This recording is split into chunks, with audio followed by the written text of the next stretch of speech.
Hello friends, आपल्या सर्वांची आवडती मालिका वचन दिले तू मला या मालिकेच्या आजच्या रविवार 14 जूनच्या एपिसोडमध्ये एकानंतर एक धमाकेदार ट्विस्ट आले आहेत.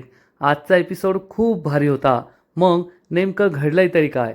तर फ्रेंड्स, आजच्या एपिसोडमध्ये ऊर्जाने पद्माला आपला सगळा प्लॅन सांगितलाय.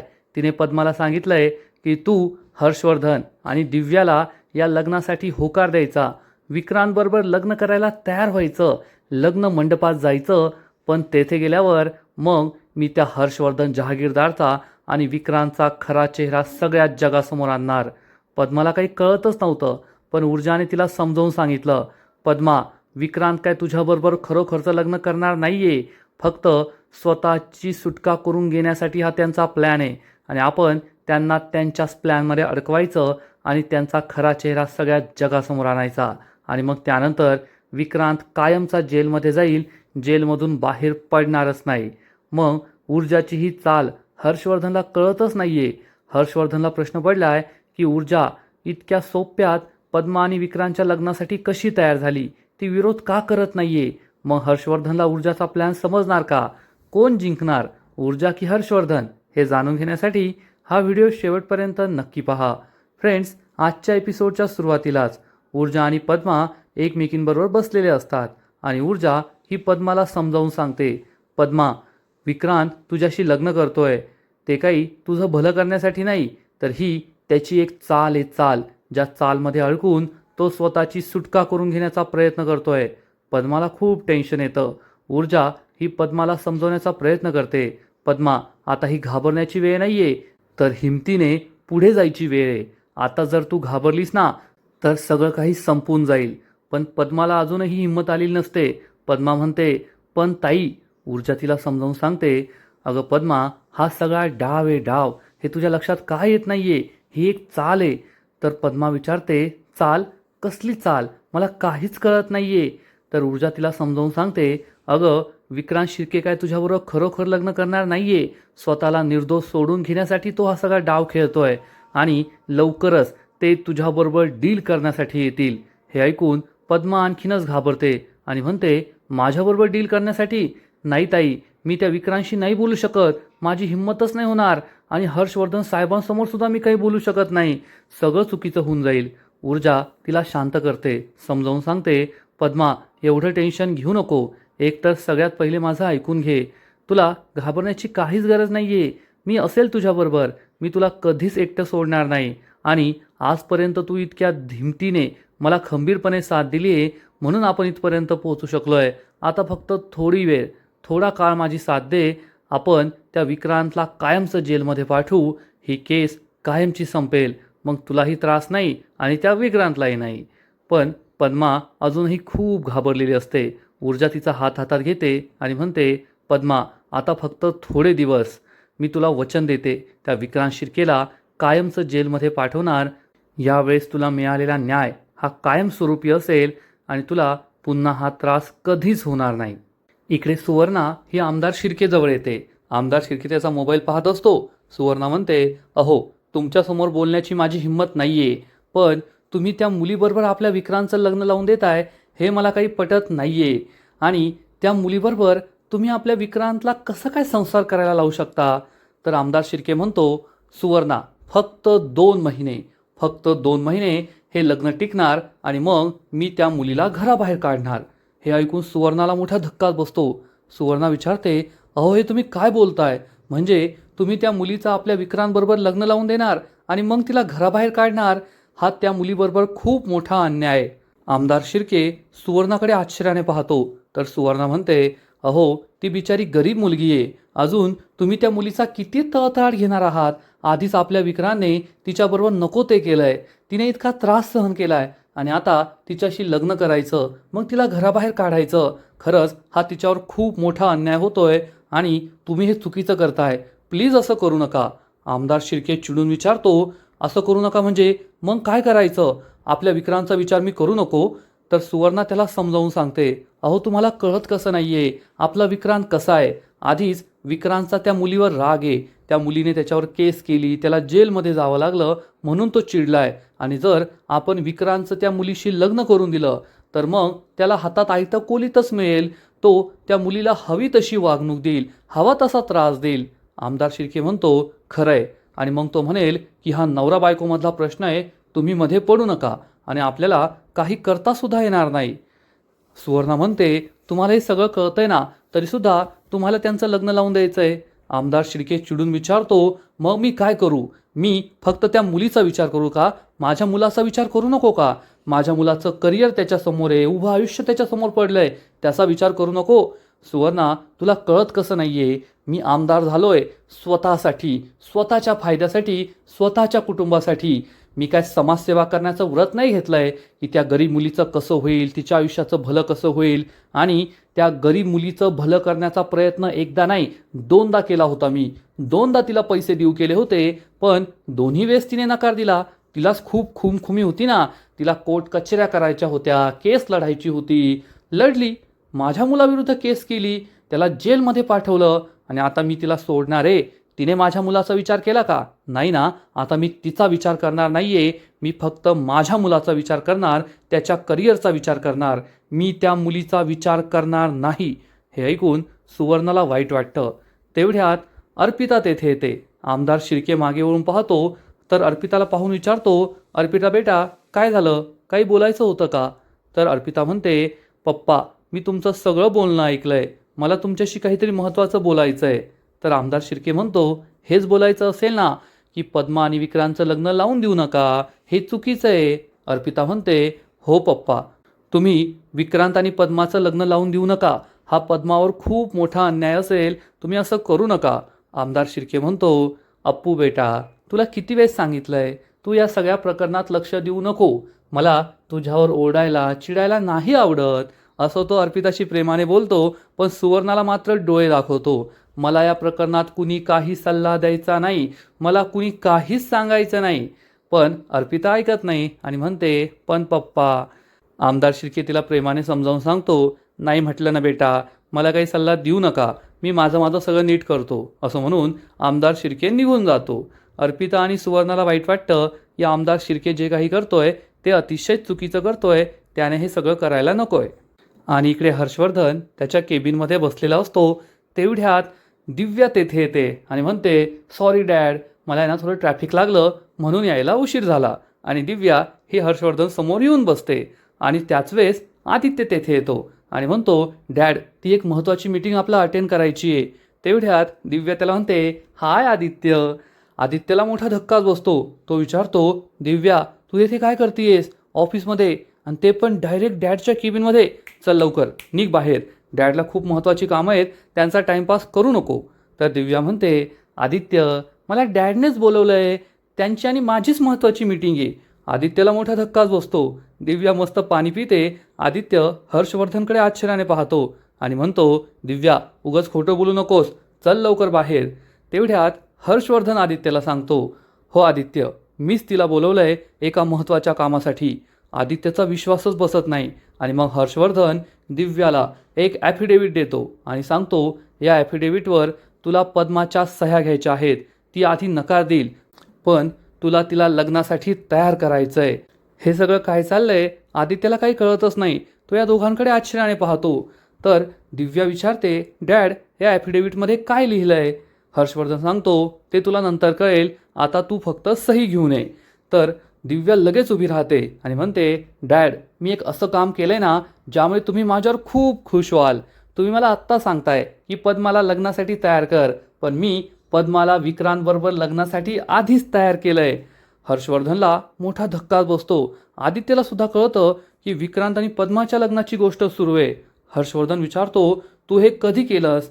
तर दिव्या सांगते जेव्हा मी तुम्हाला ही आयडिया दिली आणि तुम्ही या आयडियासाठी कन्व्हिन्स झाला ना, मी लगेच माझी तयारी सुरू केली. पद्माला बोलून घेतलं, तिला समजावून सांगितलं आणि पद्माला या लग्नासाठी तयार केलं. भारी की नाही मी? हर्षवर्धन म्हणतो याला आगाऊपणा म्हणतात, 1 नंबरची आगाऊ आहेस तू. आदित्य विचारतो ते सगळं सोडा, हे नेमकं चाललंय तरी काय? विक्रांत आणि पद्माचं लग्न आणि हे ॲफिडेव्हिट हे सगळं काय आहे? हर्षवर्धन म्हणतो आदित्य तू या सगळ्यात पडू नकोस, मी तुला नंतर सगळं समजावून सांगेल. आता एक महत्त्वाची मीटिंग आहे, तू जा मीटिंग सुरू कर, मी तुला जॉईन करतो. आदित्य म्हणतो पण डॅड. हर्षवर्धन सांगतो जा म्हटलं ना, आदित्यचा नाईलाज होतो. आदित्य तेथून निघून जातो आणि मग दिव्या ही हर्षवर्धनला म्हणते, डॅड मी तुमची सही नक्की घेऊन येईल. मी या ॲफिडेव्हिटवर पद्माची सही आणणार, तुमचं काम नक्की करणार. पण माझ्या काही अटी आहेत. हर्षवर्धन विचारतो काय? तर दिव्या सांगते, जेव्हा मी हे तुमचं काम करेल त्यानंतर मला त्या घरात माझं स्थान हवंय. हर्षवर्धन म्हणतो, माहिती आहे, आदित्यची बायको म्हणून आणि माझी मोठी सून म्हणून तुला त्या घरात तुझं स्थान हवंय. तुला दागिनेसुद्धा हवे असतील, पैसेसुद्धा हवे असतील, तुला जे काही पाहिजे ते सगळं मिळेल. पण आधी माझं हे काम करायचं. दिव्या खूप खुश होते आणि म्हणते, आता तुमचं हे काम मी करणारच आणि कसं करते ते तुम्ही पहाच. दिव्या खुश होऊन तेथून निघून जाते. हर्षवर्धन विचार करतो, तुला पैशांची जेवढी हाव आहे ना, त्याची 1% हाव जरी तुझ्या बहिणीत असती ना, तरी माझ्या आयुष्यातले खूप प्रॉब्लेम सॉल्व्ह झाले असते. मला कोणतं टेन्शनच राहिलं नसतं. पण तसं नाही आहे. आणि मग थोड्या वेळानंतर शौर्य हा कोर्टाच्या परिसरात असतो आणि अजून ऊर्जा का नाही आली याचा विचार करत असतो.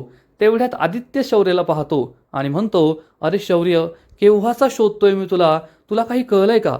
शौर्य विचारतो, कशाबद्दल? आदित्य म्हणतो, याचा अर्थ तुला सुद्धा काही कळलं नाहीये. तुला ऊर्जाने काही नाही सांगितलं का? तर शौर्य सांगतो, नाही, मी तिचीच वाट पाहतोय. आदित्य म्हणतो, त्या बिचारीला सुद्धा काही माहीत नसेल. शौर्य विचारतो, नेमकं झालंय तरी काय?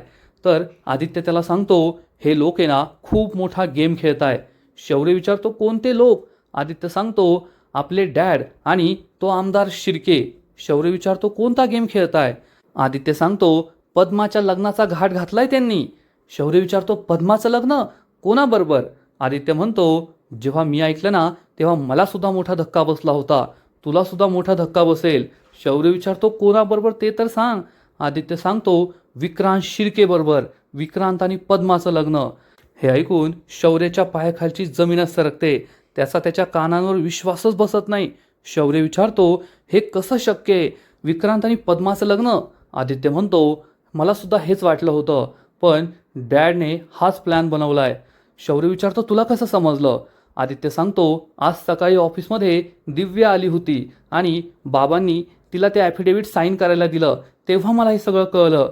शौर्य विचारतो, दिव्या वहिनीचा काय संबंध? आदित्य सांगतो, ते मला सुद्धा नाही कळलं. मी डॅडला विचारत होतो, पण त्यांनी मला महत्त्वाच्या मीटिंगसाठी पाठवून दिलं आणि मग मला काही सांगितलंच नाही. शौर्य विचारतो, काय यार दादा, तू सगळं जाणून घ्यायला हवं होतं ना, तू डॅडला विचारायला हवं होतं. आदित्य सांगतो, अरे मी काय प्रयत्न नाही केला का? मी मीटिंग झाल्यावर त्यांना विचारलं, पण त्यांनी टाळटाळ केली. मला कोर्टात पाठवलं आणि आणखीन 10 कामं दिली. मला काही त्यांनी सांगितलंच नाही. शौर्य म्हणतो, पण तुला काय वाटतं, हे ऊर्जाला माहीत नसेल? पद्मा ऊर्जाला विचारल्याशिवाय कोणताच निर्णय कधी घेणार नाही आणि नक्कीच तिला हे माहीत असेल. आदित्य म्हणतो, शौर्य, असेल नसेल या शक्यतांवर काम करून आता काहीच फायदा नाही आहे. तुला लवकरात लवकर ऊर्जाला हे सगळं सांगावं लागेल आणि हा खूप मोठा डाव आहे. हा डाव तुम्हाला हाणून पाडावाच लागेल. शौर्य म्हणतो, माझा ऊर्जावर पूर्ण विश्वास आहे. ऊर्जा नक्कीच यातून काहीतरी मार्ग काढेल. आदित्य सांगतो, खरंय, यावेळेस डॅड आणि आमदार शिर्केने खूप मोठा डाव टाकलाय आणि याचा पद्मा आणि ऊर्जाला खूप मोठा धक्का बसू शकतो. शौर्य याचाच विचार करू लागतो आणि इकडे दिव्या ही पद्माच्या घरी पोहोचली सुद्धा असते आणि पद्माला सांगते, पद्मा, या पेपर्सवर सह्या कर. पद्मा विचारते, पण दिव्याताई, या कागदांवर काय लिहिलंय? तर दिव्या म्हणते, अगं हे कागद नाहीये, ॲफिडेव्हिट आहे. म्हण बरं, ॲफिडेव्हिट. तर पद्मा म्हणते, अगं ताई तेच, काय लिहिलं या कागदांवर? दिव्या म्हणते, तू कशाला नसत्या चौकशा करतेय? मी तुझं लग्न ठरवलंय, तुझ्या आयुष्याचं भलं करते ना, तर गुपचूप या कागदांवर सह्या कर. पण पद्मा काही कागदांवर सह्या करत नाही आणि पुन्हा पुन्हा तेच विचारते, अगं ताई तेच मला सांग, याच्यात नेमकं लिहिलं तरी काय? आणि तेवढ्यात ऊर्जा तेथे येते आणि म्हणते, मी सांगते तुला पद्मा, या ॲफिडेव्हिटवर काय लिहिलंय. ऊर्जाला पाहून पद्मा तर खुश होते, पण दिव्याला जबर धक्काच बसतो. दिव्या विचारते, तू येथे काय करतेयस? तर ऊर्जा म्हणते, मी तर येथेच असते, ही माझी क्लायंट आहे, मी तिला नेहमी भेटायला येते.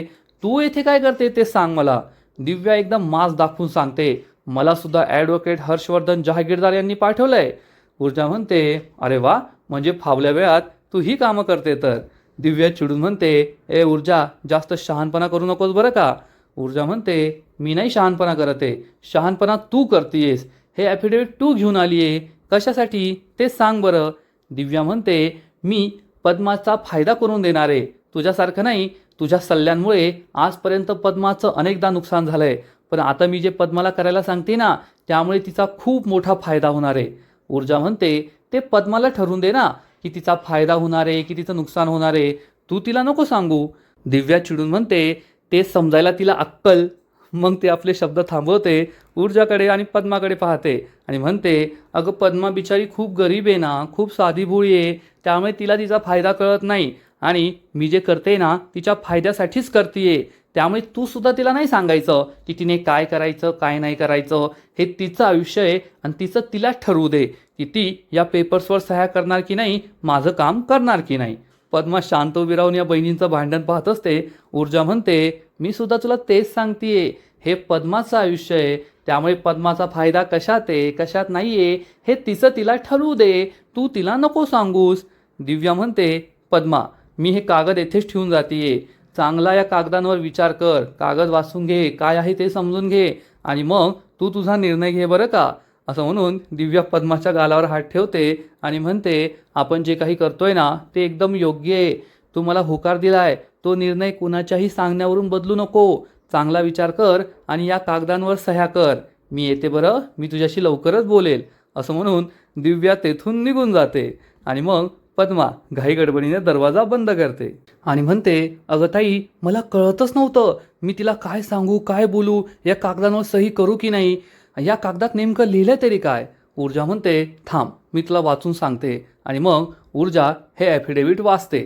पद्मा तिच्याकडे पाहत असते की ही आत्ता सांगेल नंतर सांगेल, पण ऊर्जा हे ॲफिडेव्हिट वाचत राहते आणि ॲफिडेव्हिट वाचून तिला खूप आनंद होतो. ती हसू लागते. पद्मा विचारते, काय झालं ताई, यात असं काय लिहिलंय ज्यामुळे तू हसतीये. तर ऊर्जा सांगते, तेच लिहिलंय ज्याची मला अपेक्षा होती. आणि हे फक्त ॲफिडेव्हिट नाहीये, तर हर्षवर्धन जहागीरदार आणि त्या विक्रांत शिर्केचा खरा चेहरा संपूर्ण जगासमोर आणण्याची गोल्डन संधी आहे, सोनेरी संधी. पद्माला काही कळतच नाही. पद्मा विचारते, अगं पण ताई, या ॲफिडेव्हिटमध्ये काय लिहिलंय ते तरी मला सांग. ऊर्जा सांगते, काय लिहिणार आहे, माझ्या अपेक्षेप्रमाणेच लिहिलंय की लग्न झाल्यानंतर तू विक्रांत शिर्केवर असलेली केस मागे घेशील. विक्रांत शिर्केमुळे तुला कोणतंच नुकसान झालेलं नाहीये. तू यानंतर विक्रांत शिर्के विरुद्धची केस कधीच रिओपन करणार नाही. विक्रांत शिर्केने तुझ्याबरोबर काहीच केलेलं नाहीये. विक्रांत शिर्के विरुद्ध तू केस करून कधीच पैसे मागणार नाही. विक्रांत शिर्के आणि तुझा काहीच संबंध राहणार नाही.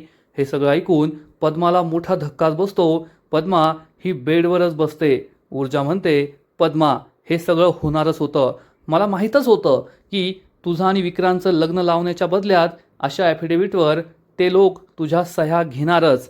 पद्मा म्हणते, पण ताई, जर त्या विक्रांतला माझ्याशी लग्न करायचं आहे, मग या कागदांवर या सगळ्या अटींवर ते माझी सही का घेताय. ऊर्जा म्हणते, अगं पद्मा, किती भोळी आहेस तू, तुला अजून कळत नाहीये का, विक्रांतसारखा मुलगा तुझ्यासारख्या मुलीशी लग्न का करेल आणि मी तरी तुला विक्रांतशी लग्न करायला का सांगेल. अगं, हा सगळा त्यांचा एक डाव आहे. त्यांना फक्त विक्रांतला या प्रकरणातून सही सलामत निर्दोष सोडवायचंय, त्यासाठी हे लग्नाचं नाटक करताय. एकदा का तू या कागदांवर सह्या केल्या आणि मग तुमचं लग्न झालं की ते लग्न मानणारच नाही. काही दिवसातच तुला घराबाहेर काढतील आणि तुला त्या लग्नाचाही फायदा होणार नाही आणि विक्रांत कधी जेलमध्येही जाणार नाही. म्हणजे तुला कधी न्यायच मिळणार नाही. हे सगळं ऐकून पद्मा खूप दुःखी होते. ऊर्जा तिला समजावून सांगते, पद्मा, हे तर ते करणारच होते, म्हणून मी तुला लग्नाला होकार दे असं सांगितलं होतं, कारण मला जाणून घ्यायचं होतं की पुढे त्यांची चाल काय असणार आहे.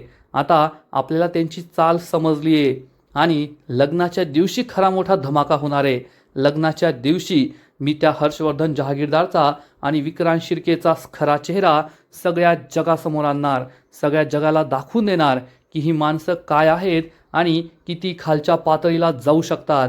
आता फक्त थोडे दिवस, ही शेवटची चाल आणि मग ही केस कायमची क्लोज. तो विक्रांत शिर्के कायमचा जेलमध्ये जाणार आणि तुला कायमस्वरूपी न्याय मिळणार. हे ऐकून पद्मामध्ये सुद्धा हिंमत येते. ऊर्जाने आपला भारी प्लॅन बनवलेला असतो आणि आजचा एपिसोड येथेच संपतो. फ्रेंड्स, वचन दिले तुम्हाला, या मालिकेचा आजचा एपिसोड खरंच खूप भारी होता, खूप इंटरेस्टिंग होता. आता दोन्हीकडून एकानंतर एक डाव खेळले जात आहे. हर्षवर्धनने खूप मोठा डाव खेळला आहे आणि ऊर्जाला तो समजलाय. पण ऊर्जा या डावावर, या नेहले पे देहला मारणारे शेरा सव्वा शेर होणारे. पण हर्षवर्धन सुद्धा काही साधा खेळाडू नाहीये. हर्षवर्धन सुद्धा ऊर्जा या लग्नाला कशी तयार झाली हा संशय मनात ठेवणारच. त्याच्या मनात नक्कीच डाऊट येईल. मग शौर्य, हर्षवर्धन, ऊर्जा, पद्मा, विक्रांत, आमदार शिर्के या सगळ्यांमध्ये हा जो लपंडाव सुरू आहे, यामध्ये कोण जिंकणार, कोण शेरा सव्वाशे ठरणार, हे पाहायला खूप मजा येईल. फ्रेंड्स, वचन दिले तुम्हाला. या मालिकेचा आजचा एपिसोड तर भारी होता, पण पुढील एपिसोड आणखीन भारी असणारे, आणखीन मोठा ट्विस्ट या मालिकेत येणारे. मग नेमकं घडणार तरी काय? तर पुढील एपिसोडमध्ये आपण पाहू की ऊर्जा ही हर्षवर्धनला घरात सगळ्यांसमोर सांगेल की तुम्ही माझ्या क्लायंट पद्माला विक्रांत शिर्केशी लग्न करण्याची ऑफर दिली आहे आणि यासाठी माझा होकार आहे. मी पद्माला सांगितलं आहे की तू हे लग्न करू शकते आणि ती हे लग्न करणार. हे ऐकून हर्षवर्धनला जबर धक्का बसेल. शौर्यला सुद्धा कळणार नाही ऊर्जा या लग्नासाठी कशी तयार झाली. हर्षवर्धन हा मनात विचार करणार, ऊर्जा तू या लग्नासाठी तयार झाली आहे, पण अचानक कशी तयार झाली तेही एवढ्या सोप्यात, हेच मला कळत नाहीये आणि मला तेच शोधून काढायचं आहे. म्हणजे आता हर्षवर्धनला संशय आलाय आणि ऊर्जाला हे माहीत होतं की हर्षवर्धनला संशय येणार. मग ऊर्जाचा नेमका प्लॅन काय आहे? ती हर्षवर्धन आणि विक्रांतला संपूर्ण जगासमोर कसं एक्सपोज करणार? विक्रांत आणि पद्माच्या लग्नाच्या दिवशी काही मोठा धमाका होणार का? हे सगळं पाहायला खूप मजा येणार आहे.